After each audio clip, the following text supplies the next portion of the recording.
eu coloquei o título dessa palavra, Últimos Tempos, que são exatamente esses tempos que nós estamos vivendo, né?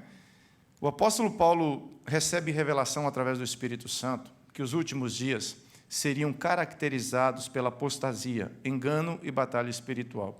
Como consequência desse cenário caótico, a iniquidade aumentaria e o amor se esfriaria. O texto base é 1 Timóteo 4:1, que fala assim: ora, o Espírito afirma expressamente que nos últimos tempos alguns apostatarão da fé por obedecerem a espíritos enganadores e a ensinos de demônios. Parece uma palavra forte, né? É uma palavra de impacto que o apóstolo Paulo está trazendo ao discípulo dele. 1 e 2 Timóteo é uma carta pastoral, é uma carta que o apóstolo Paulo envia para o pastor Timóteo.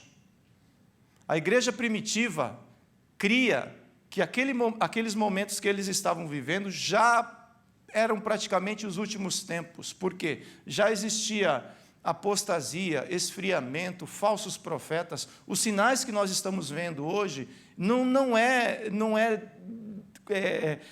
característica somente dessa geração. Isso, depois do pecado, isso se tornou praticamente uma prática, né? E o apóstolo Timóteo estava sofrendo perseguição, estava sofrendo com tudo isso.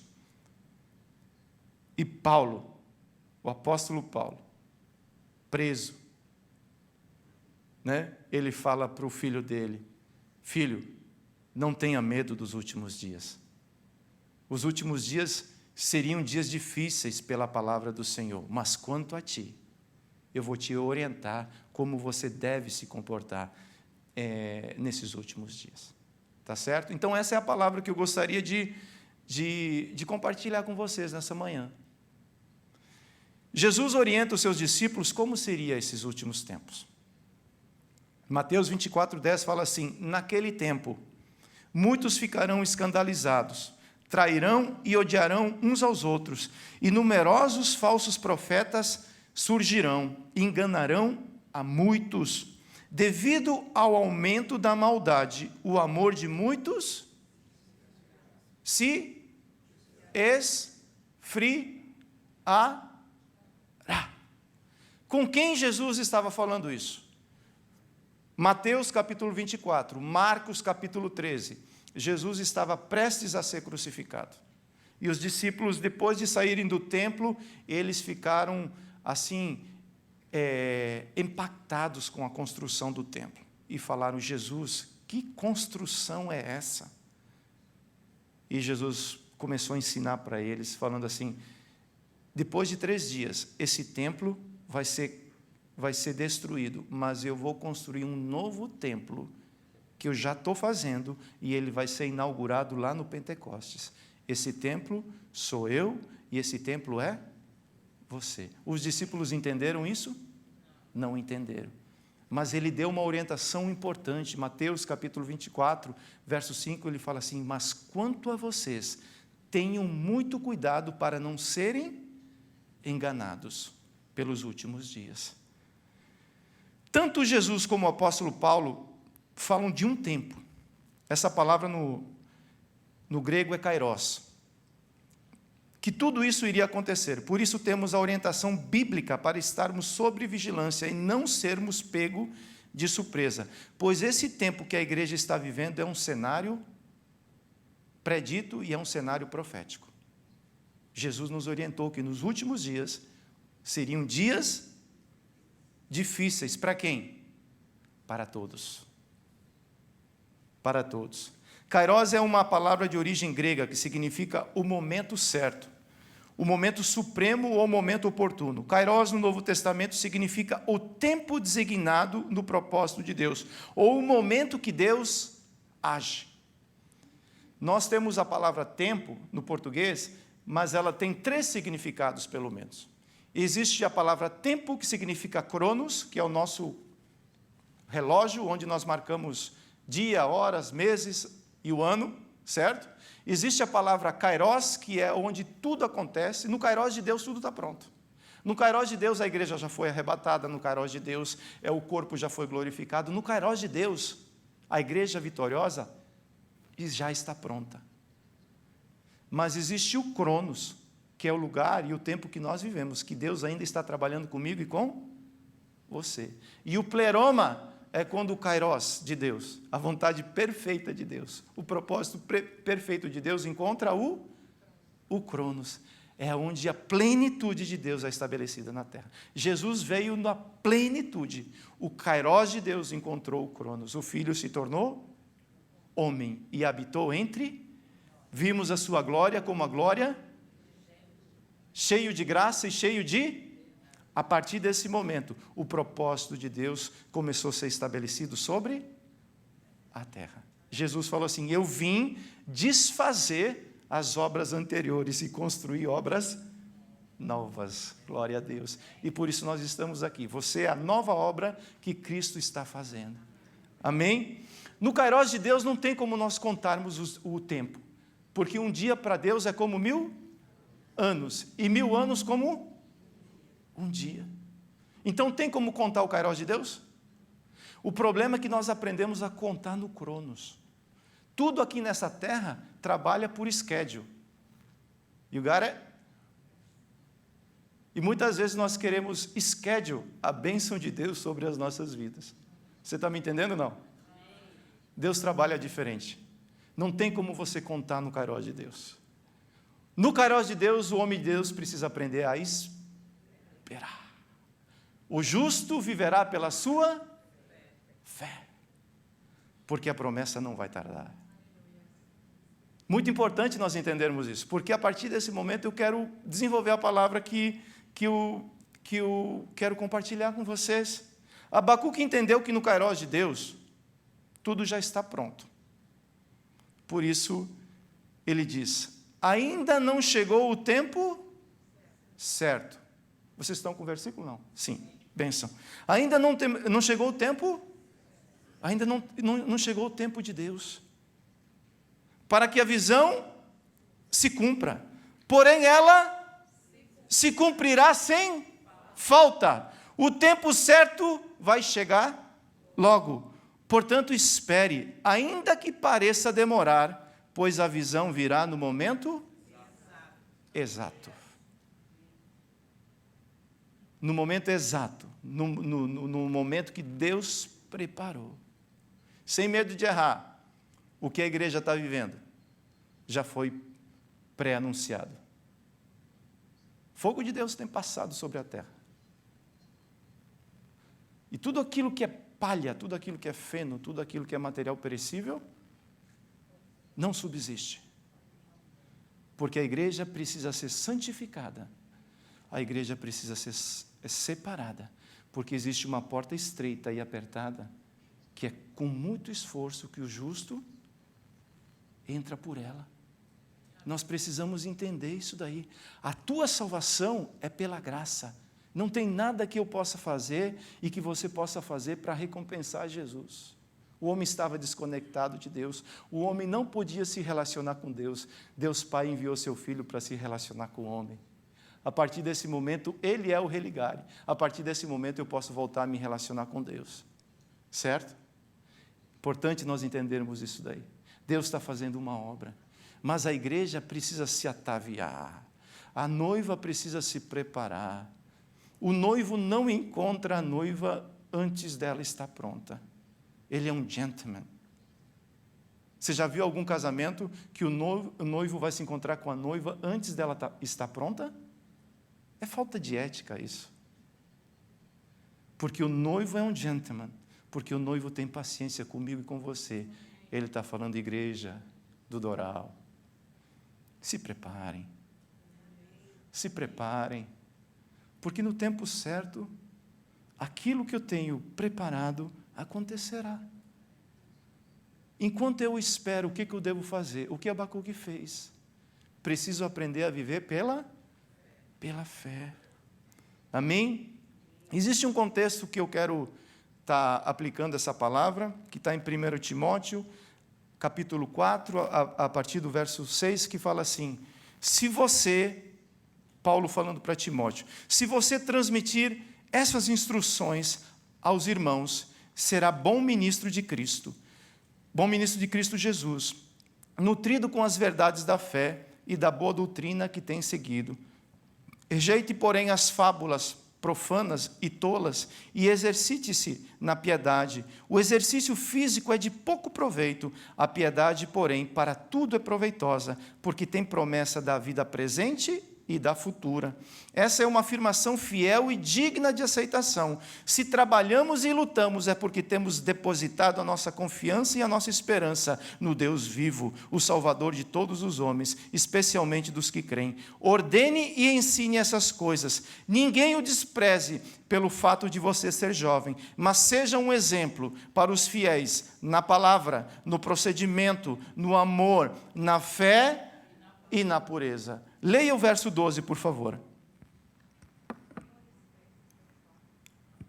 1, 2, 3. Leia o verso 12, por favor.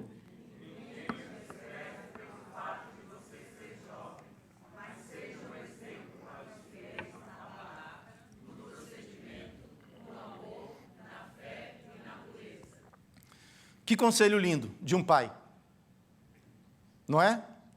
Eu quero aplicar em 3 princípios o que caracteriza esses últimos tempos, e depois, de uma forma prática, como nós devemos nos comportar nesses últimos tempos. Amém? Estamos em vitória nesses últimos tempos?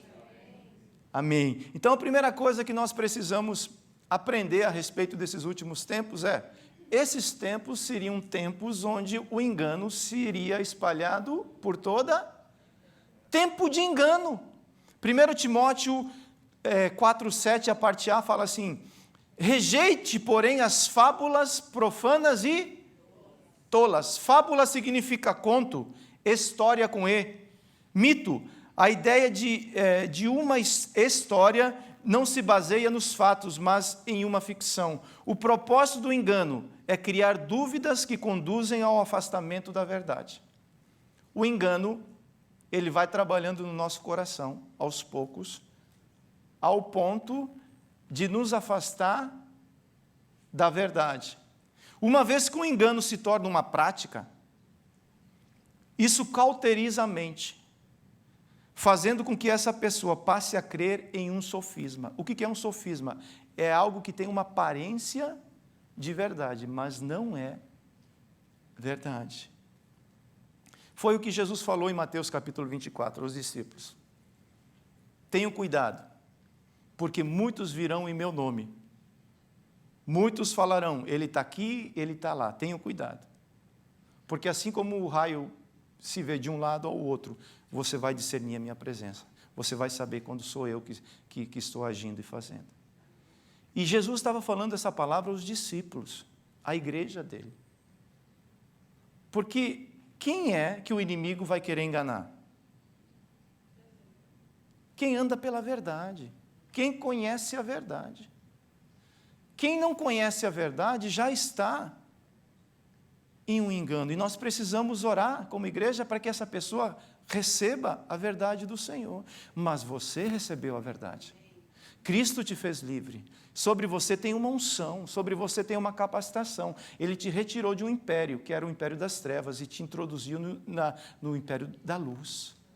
A partir desse momento, você tem a luz de Deus sobre você para caminhar nessa jornada. 2 Timóteo 4,3 fala assim: pois virá o tempo em que não suportarão o quê? O engano, ele vem quando é retirada a sã doutrina. Quando tem uma mistura de sementes, quando tem o sincretismo religioso. É palavra mais alguma coisa. O apóstolo Paulo relutou o ministério inteiro dele contra essas coisas. Quando não suportarão a sã doutrina, ao contrário, sentindo coceira nos ouvidos, juntarão mestres para si mesmos, segundo os seus próprios desejos, e se recusarão a dar ouvidos à verdade, voltando-se a mitos e fábulas. O engano é revestido de uma falsa verdade.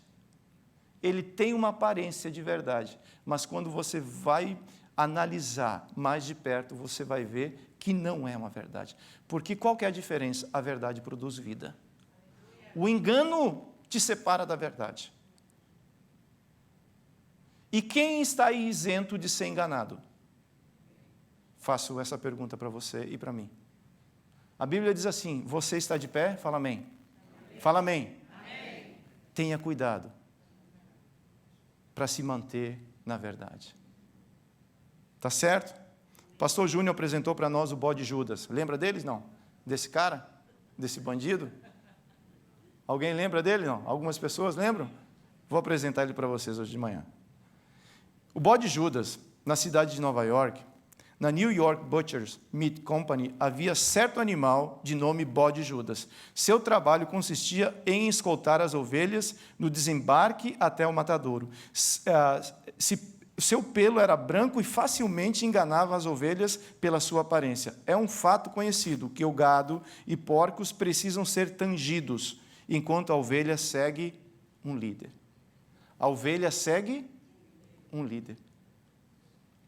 Por isso que é muito importante nós entendermos isso daqui. Esses outros animais, eles precisam ser tangidos, tocados, né? Para ser levados ao lugar de destino. A ovelha não. Ela escolhe um líder, ela olha para o líder e ela segue o líder. Por isso que a visão que nós caminhamos, ela é proteção. Porque eu sou homem e posso errar. Mas se eu tiver envolvido, se eu tiver pessoas em volta de mim que falam assim, Marciano, o que você está fazendo, cara? Isso é proteção. Isso é proteção. Para quê? Para que eu não venha errar e não venha, pior que isso, conduzir outros ao erro. Tá certo? Primeira coisa que nós precisamos ter cuidado é o quê? Engano. Segundo lugar, egoísmo. Egoísmo no grego é philaustos, significa amante de si mesmo, buscar seus próprios interesses. Paulo apresenta uma lista de pecados que tem raiz no amor próprio. Então podemos concluir que não é a falta de amor a raiz do pecado, mas sim o excesso de egoísmo. O amor próprio. 2 Timóteo 3,2 fala assim, os homens serão egoístas, avarentos, presunçosos, ingratos, ímpios, sem amor pela família. A família parece que perdeu os valores, né? O filho não respeita o pai não respeita o filho, perdeu os valores. Por isso que a sociedade está do jeito que está. Porque a família é a célula-mãe que mantém a sociedade de pé. Quando é destruída a família, automaticamente a sociedade sofre esse efeito. Irreconciliáveis, caluniadores, sem domínio próprio, cruéis, inimigos do bem, traidores, precipitados, soberbos, mais amantes dos prazeres do que amigos de Deus, tendo aparência de piedade, mas negando o seu poder. Afaste-se desses também. Você está falando assim, mas isso é o que está acontecendo hoje, não é? Essa lista, se a gente for identificar, é o que está acontecendo hoje. Não, mas isso já acontecia há mais de 2000 anos. O apóstolo Paulo estava falando para Timóteo, é o que está acontecendo hoje. Mas quanto a você não precisa praticar essas coisas. Eu não preciso entrar nessa roda viva. Eu não preciso e não devo ser egoísta. Porque o meu Jesus me ensina o que ele veio fazer. Ele abriu mão da sua glória. Ele abriu mão de ser Deus. Fala assim, nós falamos isso de maneira mecânica, mas um dia nós vamos entender. Nós vamos vê-lo face a face. Fala, meu Deus, isso é ser Deus. Ele abriu mão disso. Para quê? Para poder nos servir. Para poder servir a igreja dele. E o que nós devemos fazer? O mesmo. O egoísmo é quando eu me volto para mim mesmo e eu quero suprir todas as minhas necessidades. A igreja tem que ser um lugar onde eu me sinta bem. A igreja tem que ser um lugar onde eu seja suprido. Tudo que eu planejo, tudo que eu faço é voltado para quando Jesus ensina totalmente ao contrário. É onde você deve ser servo. O maior é aquele que serve.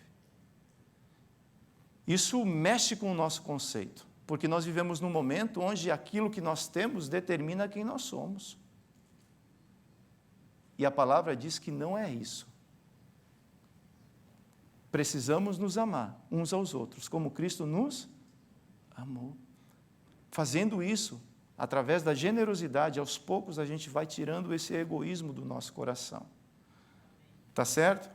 Terceiro lugar, declínio espiritual. Timóteo 4:1 fala assim: ora, o Espírito afirma expressamente que nos últimos tempos alguns apostatarão da fé, por obedecerem a espíritos enganadores e ao ensino de demônios.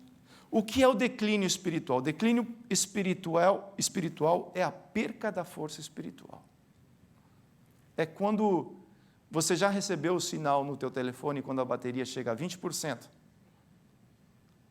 O que o telefone está falando para você? A minha força está acabando. E se você não fizer nada, em seguida vem outro aviso, de 10%. E se não fizer nada ainda, depois vem o de 5%. Aí você está correndo um grande risco de perder toda a comunicação na Terra. E ser talvez a pessoa mais infeliz desse universo. Você entende o que eu estou falando? Não. Espiritualmente falando, não é diferente. É quando você sente aquele aviso chegando de 20%,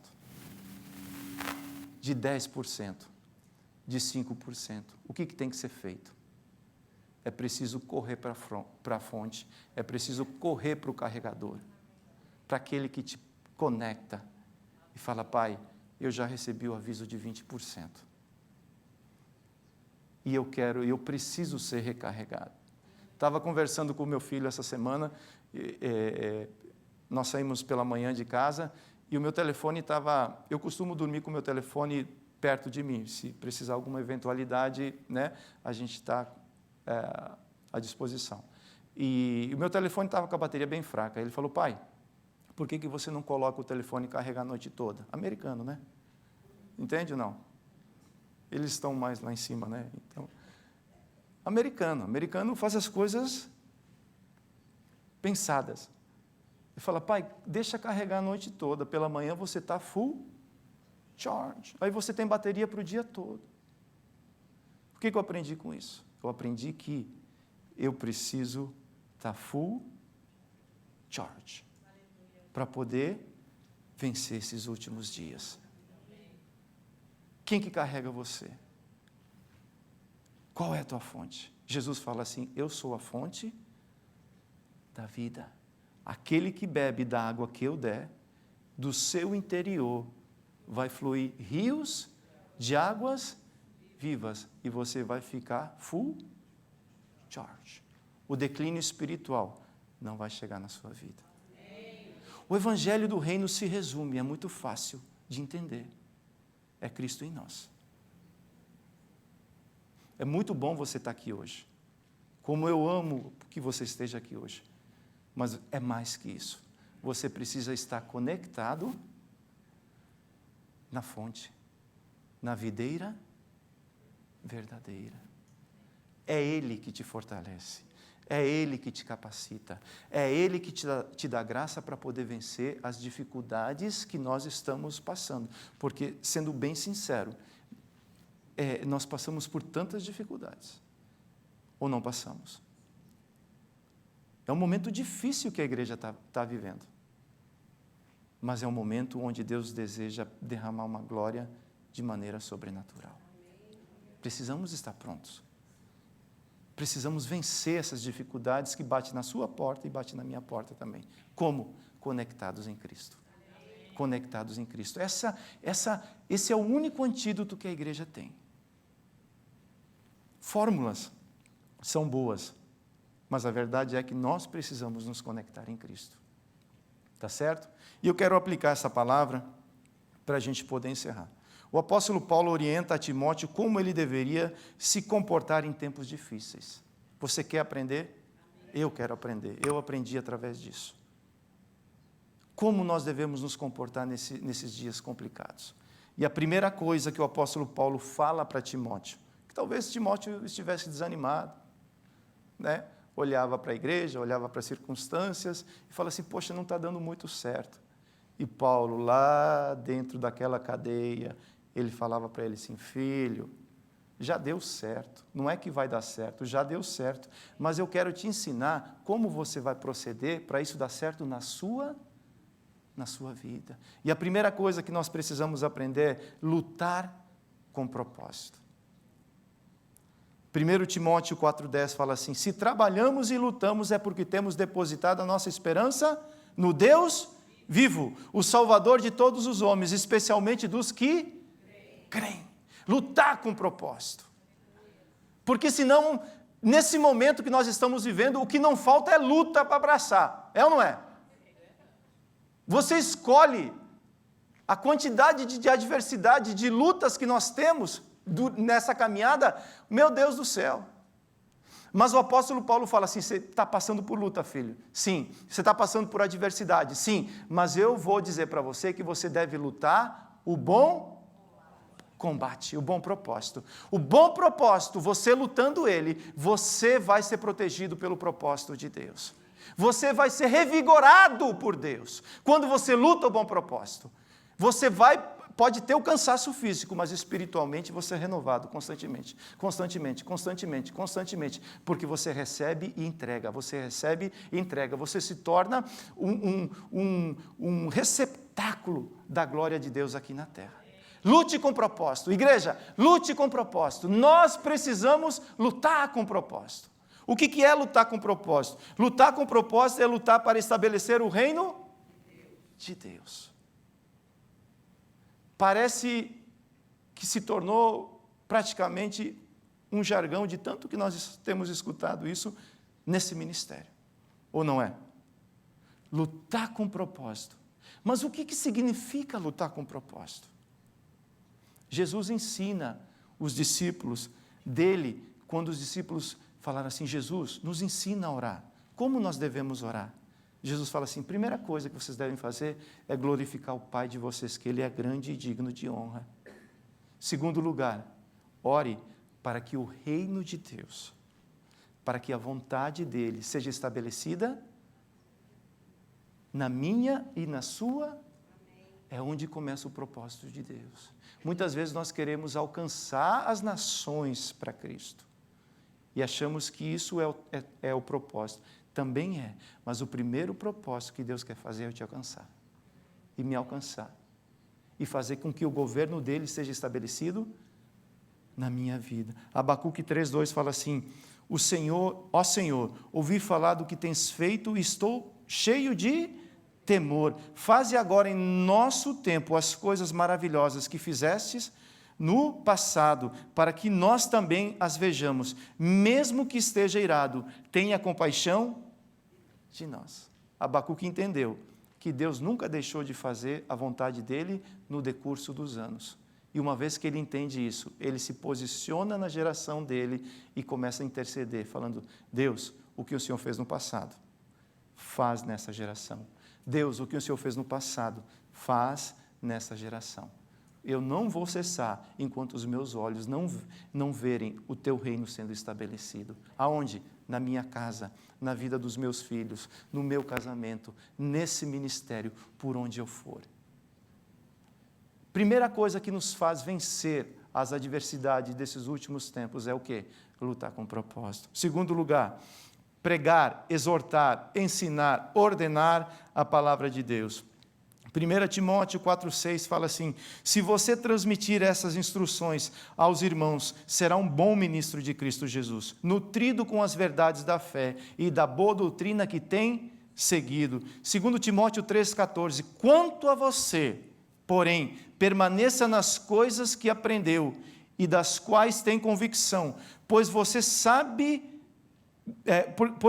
bem de quem o aprendeu, porque desde criança você conhece as sagradas letras, que são capazes de torná-lo sábio para a salvação mediante a fé em Cristo Jesus. Toda a Escritura é inspirada por Deus e útil para o ensino, para a repreensão, para a correção, para a instrução na justiça, para que o homem de Deus seja apto, plenamente preparado para toda boa obra. Segundo lugar, Timóteo, essa palavra que você tem aprendido, essa palavra que você tem recebido, essa palavra que foi plantada desde a tua tenra infância, pregue, exorte, fale dela, anuncie ela, porque ela é capaz de transformar as vidas. A palavra de Deus, ela é poderosa, ela é uma semente que gera vida.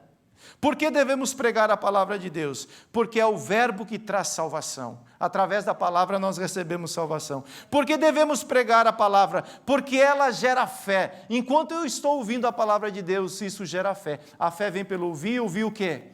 A palavra de Deus. E o que mais que a palavra gera? Ela revela Cristo e transforma o meu caráter. Você quer conhecer a Cristo? Eu quero. Sabe onde Cristo se revela?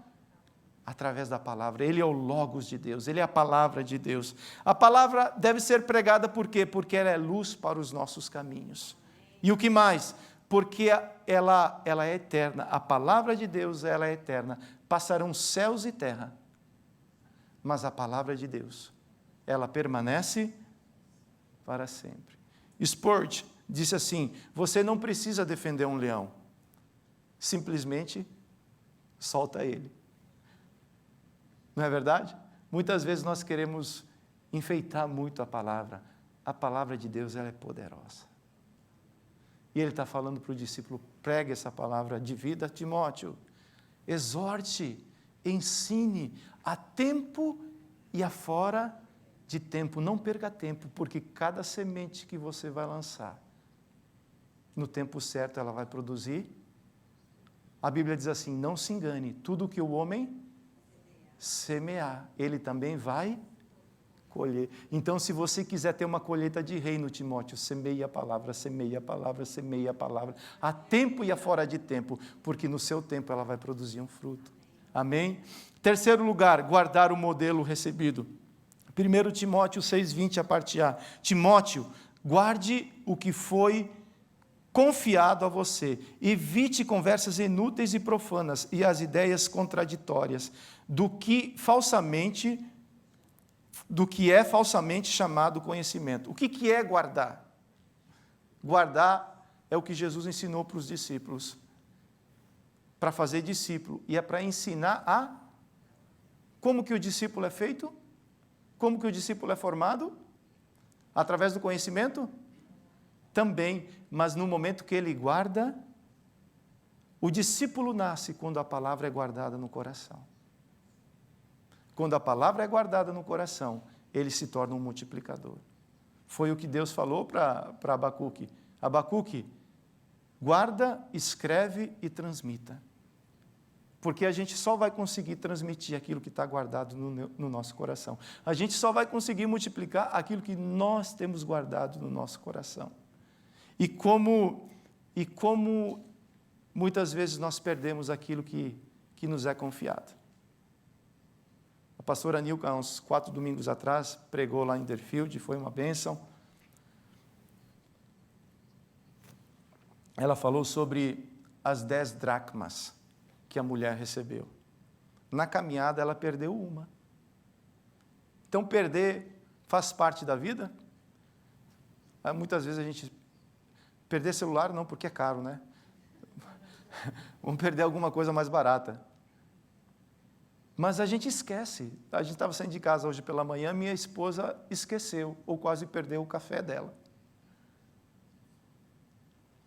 Com a palavra de Deus não é diferente. Muitas vezes nós recebemos, e se nós não tivermos o devido cuidado, nós podemos perder até mesmo aquilo que nós recebemos. E quando você perde o seu tesouro, parece que você perde o sentido de viver. E Jesus fala assim, guarde muito bem aquilo que você tem recebido. 2 Timóteo 2:1, 2 Timóteo 1:13 fala assim, retenha com fé e amor em Cristo Jesus o modelo da sã doutrina que você ouviu de mim. Quanto ao que lhe foi confiado, guarde por meio do Espírito Santo o que habita em nós. Que habita em nós. Guarde, guarde, guarde, guarde. Nós vivemos um tempo de muitas novidades. Você entende isso, não? Quando você abre o teu celular, a primeira coisa que você está buscando é o quê? News. Uma novidade. Né? Pelo menos posso falar de mim. E muitas vezes nós nos conformamos em busca dessas coisas. Novidade, novidade, novidade.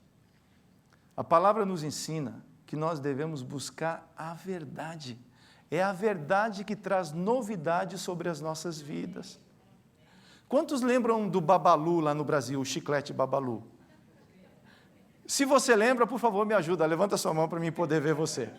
O meu exemplo vai dar certo, então. Você lembra que quando... Cara, que coisa gostosa aquele negócio. Ele tinha um recheio do sabor de morango, de uva, seja qual for. Aí você colocava aquilo na boca e fala assim, o céu deve ser isso, né? Mas 2 minutos, acabava o gostinho. E você ficava mastigando borracha o dia inteiro. Muitas vezes, nós fazemos assim com as coisas do Senhor. Eu estou em busca de um Babalu novo, que me dá aquele gostinho, aquele que coloca açúcar no meu sangue, me dá um jump. Mas depois de 2 minutos, aquele saborzinho vai embora. Aí eu tenho que ter um outro Babalu, né? Você pegava o 5 escondido da mãe, lembra disso não? Para comprar tudo em Babalu. Porque você se acostumou no doce do Babalu. E muitas vezes, como igreja, nós estamos assim, atrás de novidade. Atrás de novidade. Deixa eu ver o que tem de novidade aqui. Deixa eu ver o que tem de novidade aqui. E esquecemos que a novidade, ela é fruto da verdade. Busque a verdade. E a tua vida vai se transformar em uma novidade de vida. É isso que nós precisamos entender. Glória a Deus. Quarto, o exercício do amor. Paulo fala assim, Timóteo 4:8, o exercício físico é de pouco proveito. Tem proveito e é necessário fazer. Entenda o que eu estou falando, ok?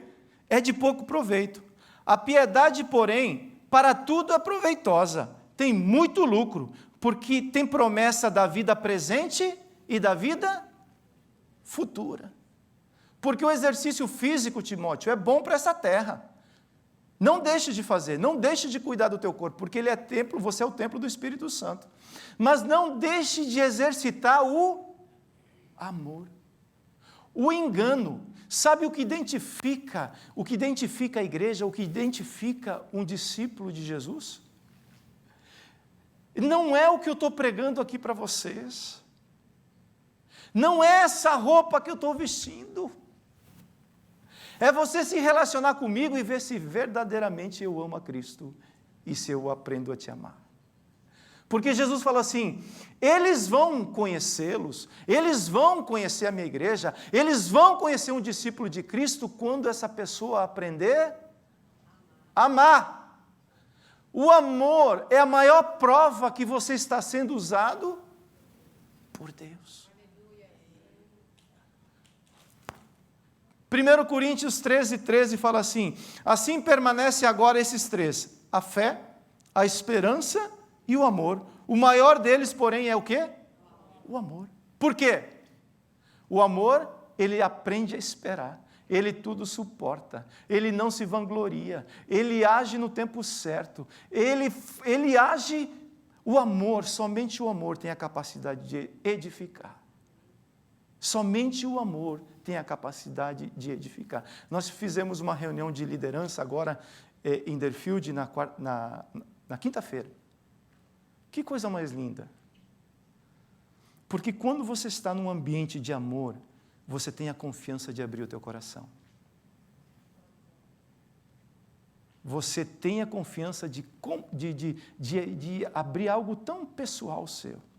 Jesus está falando assim, eles vão te conhecer quando você expressar o meu amor através da sua vida. Isso é Jesus.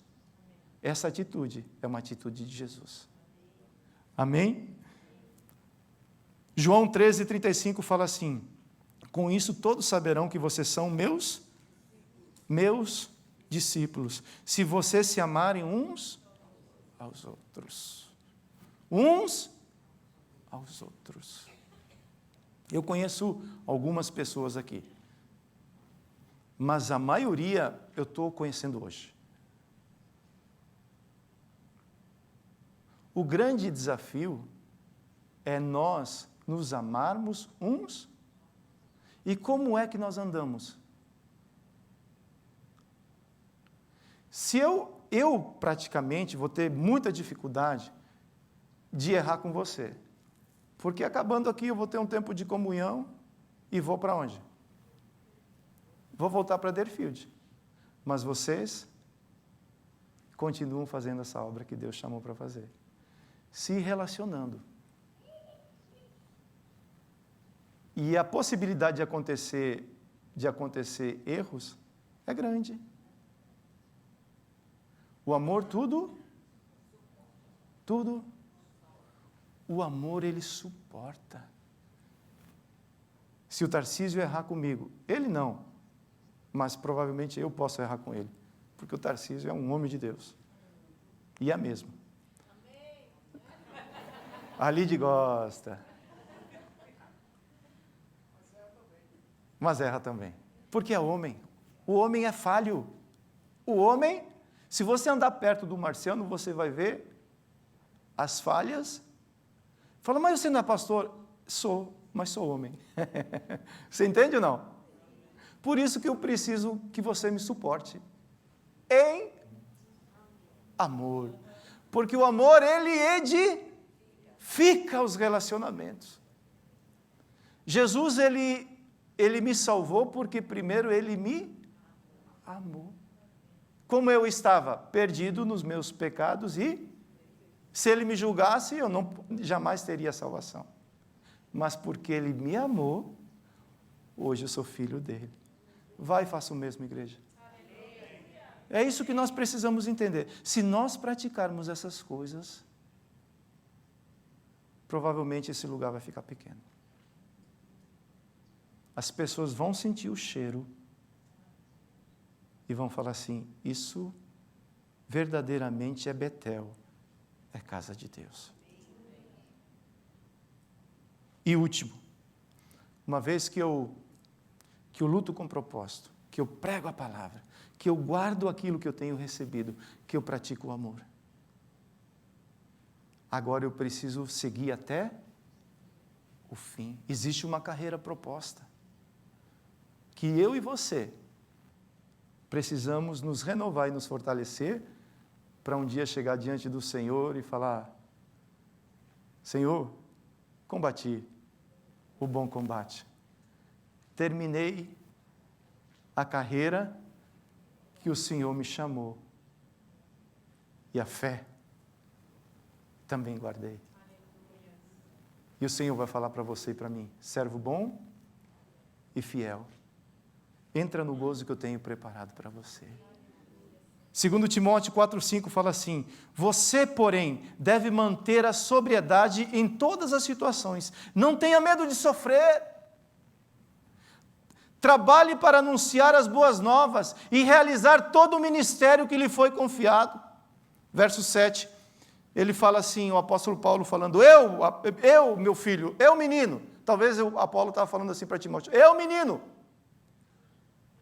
Lutei o bom combate, terminei a corrida e permaneci fiel. Agora eu passo esse bastão para as tuas mãos. Faça o mesmo, meu filho. e Deus te dará vitória. Pondera nessas coisas e você vai receber entendimento do que significa o verdadeiro reino.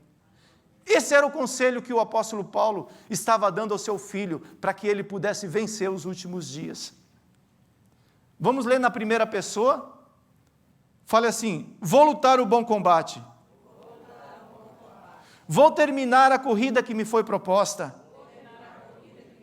E vou manter a minha fé viva. Vamos fazer de verdade agora? Vou lutar o bom combate.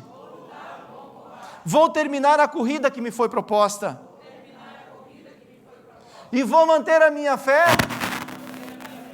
viva. Viva. Viva. É isso que vai fazer você vencer os últimos dias. Uma fé viva. Estevão estava num momento complicado, apedrejado, insultado por fazer o bem, por pregar a verdade. Mas ele mantinha uma fé viva,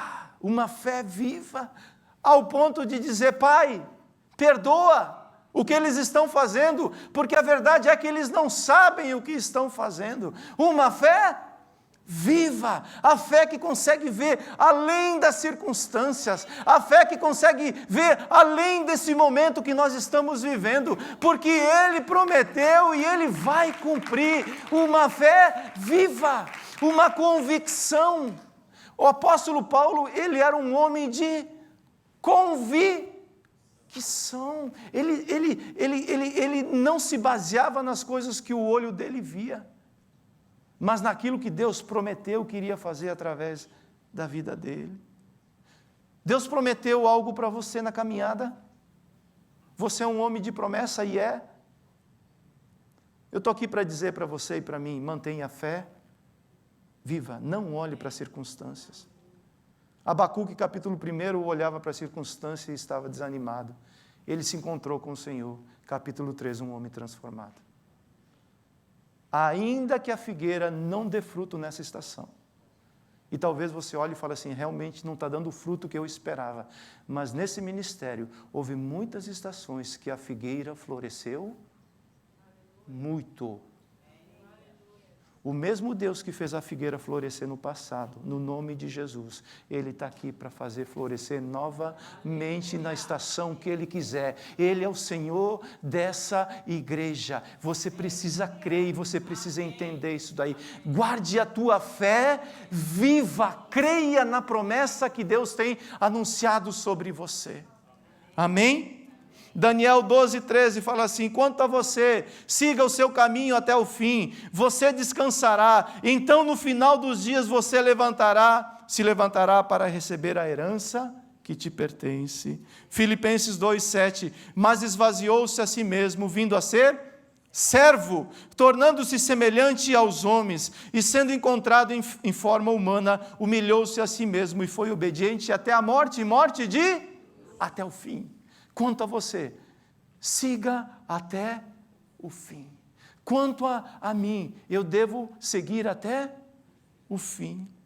Conclusão: mesmo em meio a tempos difíceis, onde a iniquidade aumentará e o amor de muitos esfriará, Deus prometeu um reavivamento autêntico, onde aqueles que invocarem o seu nome serão salvos e receberão um derramar genuíno do Espírito Santo. Atos 2:16. Ao contrário, isto é o que foi predito pelo profeta Joel. Há muitos anos o profeta Joel anunciou que no tempo certo iria acontecer algo com a igreja. Eita Deus! Nos últimos dias, diz Deus, derramarei do meu espírito sobre todos os povos. Os seus filhos e suas filhas profetizarão. Os jovens terão visões e os velhos voltarão a sonhar com o reino de Deus.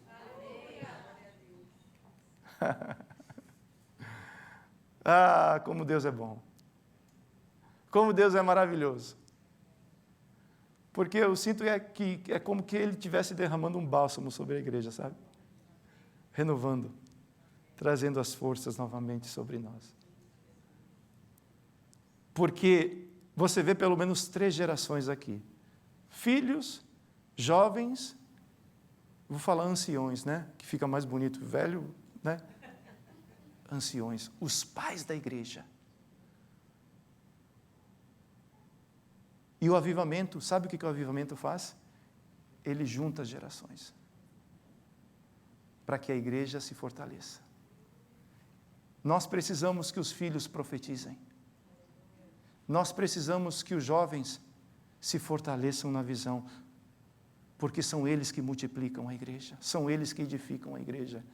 E os pais, e os anciões, aqueles que passaram por essas estações, precisam permanecer sonhando com a promessa de Deus. Abraão passou quase 40 anos com uma promessa no coração, para que com 100 anos, ele recebeu a promessa com 75, e a promessa foi se cumprir com 100 anos, então são 25 anos. 25 anos, o ancião Abraão esperou para que a promessa se cumprisse na vida dele. Quantos anos você está esperando?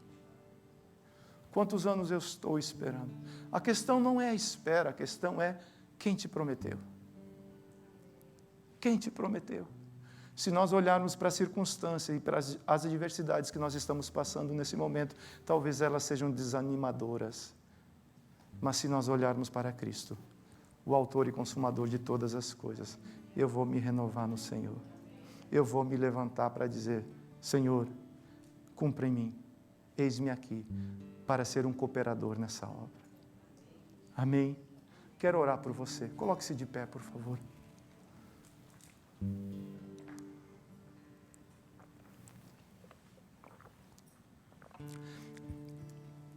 Eu não sei como você está. O teu Deus te conhece. Talvez você está aqui hoje e precisa se posicionar diante de Deus.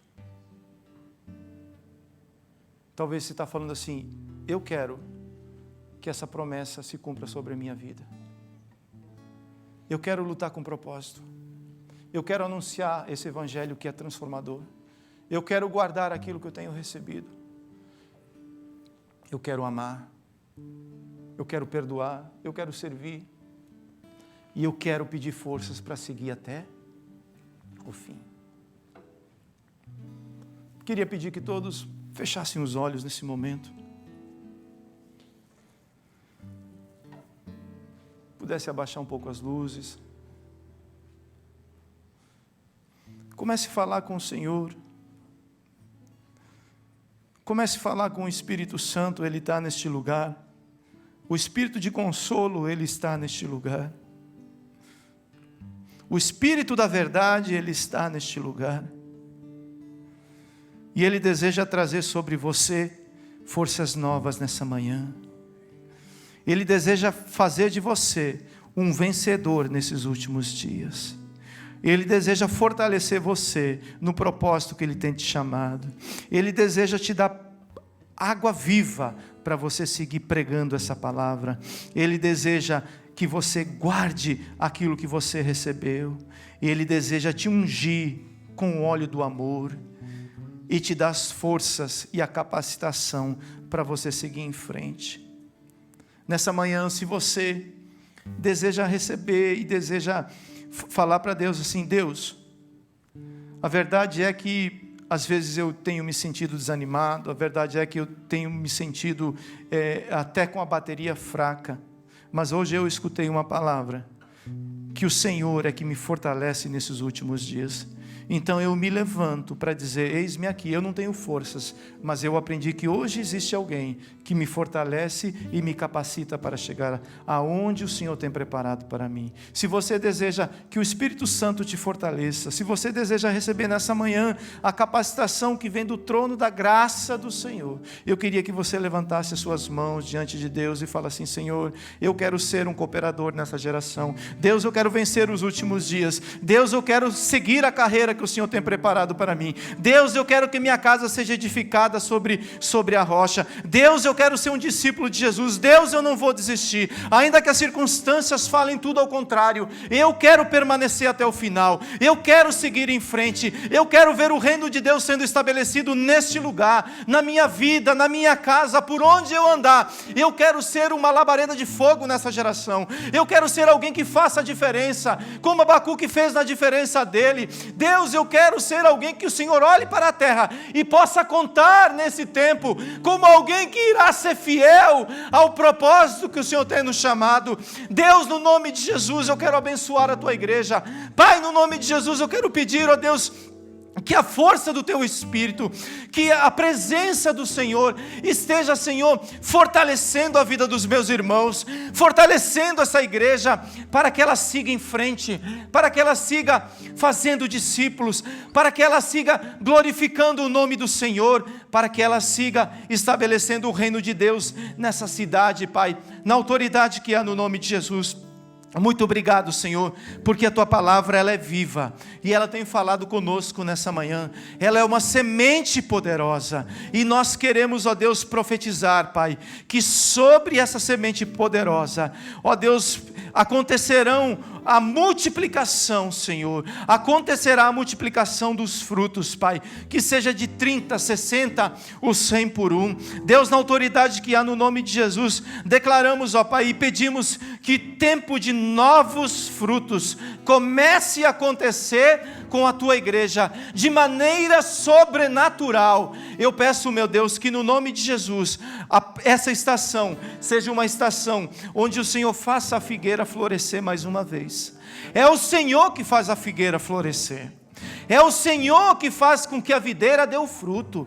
É o Senhor que faz com que a oliveira produza muito. E nós pedimos, nós clamamos como igreja: faça, Senhor, a Tua figueira florescer mais uma vez, na autoridade que há no nome de Jesus.